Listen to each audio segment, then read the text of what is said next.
আসসালামু আলাইকুম, welcome back to my channel. আমার আজকের রেসিপি টক ঝাল মিষ্টি লোভনীয় আমড়ার আচার। আজকে আমি খুব সহজভাবে আমড়ার আচারটা তৈরি করে দেখাবো। এখন যেহেতু বাজারে প্রচুর পরিমাণে আমড়া পাওয়া যায়, তাই খুব সহজেই কিন্তু আপনারা এই আমড়ার আচারটা করে বছর খানিকের মতো সংরক্ষণ করে রাখতে পারবেন। তো চলেন কিভাবে তৈরি করতে হয় দেখে নিই। প্রথমে আমি আমড়ার আচারের জন্য এখানে 1 কেজি পরিমাণ আমড়া নিয়েছি। তারপরে প্রথমে আমি পিলার দিয়ে আমড়াটাকে ছিলে নিচ্ছি। আপনারা চাইলে বটি দিয়েও ছিলে নিতে পারেন। তো আমড়াগুলো ভালোভাবে ছেলা হয়ে গেলে এগুলোকে কাট বসিয়ে নিতে হবে। তো আমি দেখিয়ে দিচ্ছি কিভাবে কেটে নিতে হবে। একটা নাইফ দিয়ে আমি ভিতর পর্যন্ত কেটে নিচ্ছি, যেন ঝাল মশলাগুলো এই আমড়ার ভিতর পর্যন্ত ঢুকে যায়। তো সবগুলো আমি ভালোভাবে ছিলে এইভাবে করে কাট বসিয়ে নিব। সবগুলো যখন কাটা হয়ে গিয়েছে আমি পানির ভিতরে দিয়ে দিচ্ছি। তো পানির ভিতরে 3-4 বার করে আমড়াগুলোকে ভালোভাবে কষলিয়ে ধুয়ে নিতে হবে। তো বারবার পানিটা চেঞ্জ করে ভালোভাবে ধুয়ে নিয়েছি। এখন আমি এর ভিতরে দিয়ে দিচ্ছি স্বাদ মতো লবণ, হাফ চা চামচের মতো দিয়ে দিচ্ছি হলুদের গুঁড়া, হাফ চা চামচ পরিমাণ দিয়ে দিলাম লাল মরিচের গুঁড়া। এখন খুব ভালোভাবে আমি ঝাঁকিয়ে সব আমড়ার সাথে মিশিয়ে নিচ্ছি। এই স্টেপটা অবশ্যই ফলো করবেন, তাহলে আচারের কালারটা সুন্দর আসে। তারপরে চুলায় এসে আমি চুলায় একটা প্যান বসিয়ে নিয়েছি। তার ভিতরে 1 কাপ পরিমাণ চিনি দিয়েছি, আর এর ভিতরে আমড়াগুলোকে দিয়ে দিলাম। আর এই আমড়ার বাটিটা ধুয়ে আমি সামান্য একটু পানি দিয়েছি, এর থেকে বেশি পানি দেওয়া যাবে না।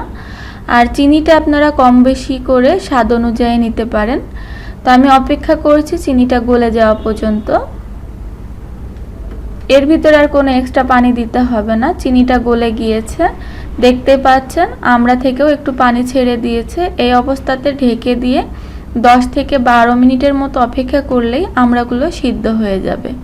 তো আমি ঢাকনা দিয়ে ঢেকে দিচ্ছি, আর একটু পর পর নাড়াচাড়া করে দিতে হবে।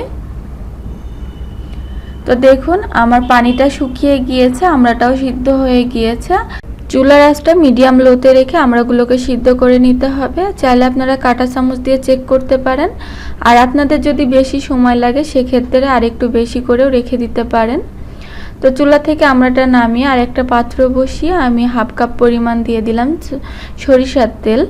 এর ভিতরে দিয়ে দিচ্ছি 3টা শুকনা মরিচ, 5 ফোড়ন দিয়ে দিলাম 1 চা চামচের মতো। এর ভিতরে দিয়ে দিচ্ছি 1/3 কাপের মতো রসুন কুচি, দিয়ে দিলাম 3টা তেজপাতা। এখন আমি তেলের সাথে এগুলোকে নেড়েচেড়ে ভেজে নিচ্ছি। খুব বেশিক্ষণ ভেজে নেওয়া যাবে না, যখন সুন্দর একটা গন্ধ বের হবে তখন চুলার আঁচটা কমিয়ে দিয়ে এর ভিতরে আমি দিয়ে দিচ্ছি আদা বাটা 1 চা চামচ পরিমাণ। এখানে সরিষা বাটা দিয়ে দিলাম 1 টেবিল চামচ পরিমাণ। আমি এখানে কালো সরিষাটা ব্যবহার করেছি, আপনারা চাইলে সাদা বা হলুদ যে কোনো সরিষা এখানে ব্যবহার করতে পারেন। তো আমি কাঁচা গন্ধটা চলে যাওয়ার জন্য মশলার সাথে ভালোভাবে নাড়াচাড়া করে ভেজে নিয়েছি। হলুদের গুঁড়া দিয়ে দিলাম হাফ চা চামচ পরিমাণ, লাল মরিচের গুঁড়া দিয়েছি 1 চা চামচ পরিমাণ। আপনারা চাইলে কম বেশি করে নিতে পারেন, স্বাদ অনুযায়ী লাল মরিচের গুঁড়াটা দিয়ে নেবেন।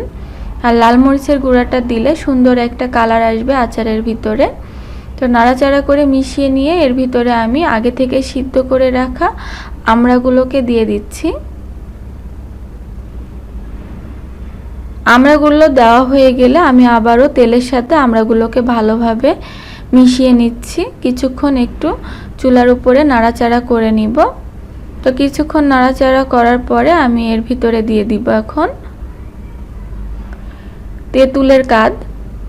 তো আমি তেঁতুল ভিজিয়ে রেখেছিলাম পানির ভিতরে, এখানে আমি হাফ কাপ পরিমাণ তেঁতুলের কাদ দিয়ে দিলাম, বা তেঁতুলের জুস। আপনারা এটা অবশ্যই দেওয়ার চেষ্টা করবেন, যেহেতু আমড়ায় টক থাকে না, তাই এই পর্যায়ে যদি তেঁতুলের কাদটা দেওয়া হয় তাহলে টক ঝাল মিষ্টি আমড়ার আচারটা খেতে লাগে। তো আমি কিছুক্ষণ আবারও নাড়াচাড়া করে জাল করে নিচ্ছি। কিছুক্ষণ নাড়াচাড়া করে জাল করে নেওয়ার পরে যখন ঘন হয়ে এসেছে আচারটা, এর ভিতরে দিয়ে দিচ্ছি 5 ফোড়ন হাফ টেবিল চামচের মতো। এটাকে আমি শুকনো তাওয়ায় তেলে আধা ভাঙ্গা করে এখানে দিলাম। দিয়ে দিয়েছি এখানে চিলি ফ্লেক্স না থাকলে আপনারা শুকনা মরিচটা গুঁড়া করে দিতে পারেন। এখানে বিট লবণ দিয়ে দিলাম স্বাদ মতো, আর চিলি ফ্লেক্সটাও আপনারা আপনাদের স্বাদ মতো দিয়ে নেবেন। তো এখন আমি নাড়াচাড়া করে ভালোভাবে মিশিয়ে নিচ্ছি।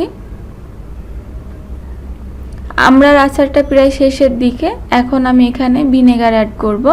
তো আমি 1/4 কাপের মতো ভিনেগার অ্যাড করে দিলাম। ভিনেগারটা দেওয়ার পরও চুলার উপরে আরও একটুখানি রেখে আমি তারপরে আচারটাকে নামিয়ে নিব। যেহেতু ভিনেগার দিয়েছি আর একটু আচারটা পাতলা হয়ে গিয়েছে, সেজন্য চুলার উপরে আমি নাড়াচাড়া করে নিয়েছি। তো আচারটা হয়ে গিয়েছে, আমি চুলা থেকে নামিয়ে নিচ্ছি। আপনারা এখন এই আচারটাকে ঠান্ডা করে নর্মাল ফ্রিজে কোনো এয়ারটাইট বয়ামে ভরে 1 বছরের মতো সংরক্ষণ করতে পারেন। আর বাইরে যদি রাখতে চান সেক্ষেত্রে 3 থেকে 4 মাসের মতো রাখতে পারবেন। তো আমার আজকের আমড়ার আচারটা আপনাদের কাছে কেমন লাগলো কমেন্ট করে জানাবেন। ভিডিও ভালো লাগলে অবশ্যই লাইক দিয়ে দিবেন। তো আজকে আমি এখানেই বিদায় নিচ্ছি। সবাই ভালো থাকবেন, সুস্থ থাকবেন। আল্লাহ হাফেজ।